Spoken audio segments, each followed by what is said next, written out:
Hello guys, അടക്കാപ്പായം ഉപ്പിലിട്ടത് എങ്ങനെയുണ്ടെന്ന് പറിച്ചിട്ട് കുറച്ച് ഉപ്പും അതേപോലെ കുറച്ച് മുളകും പൊടിയും ഇട്ടിട്ട് വാറ്റി കുറുക്കിയിട്ട് ഒന്ന് നല്ലോണം ഞോണ്ടിയിട്ട് അടക്കാപ്പായം എടുക്കുക. എന്നിട്ട് കട്ട് ചെയ്യുക. കട്ട് ചെയ്ത് കഴിഞ്ഞിട്ട് കട്ട് ചെയ്യുമ്പോൾ ശ്രദ്ധിക്കുക, കൈ തട്ടണമെന്ന് നല്ലോണം ശ്രദ്ധിക്കുക.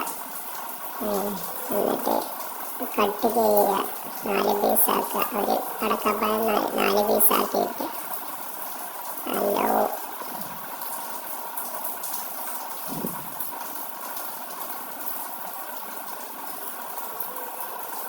എന്നിട്ട് ഉപ്പിലിട്ട് എടുക്കുക. എന്നിട്ട് നല്ലോണം ഉപ്പിൽ തിരുമ്പുക, ഉപ്പുമുളകും തിരുമ്പിട്ട് വയസ്സിന് കഴിച്ചോളൂ. ഓക്കെ.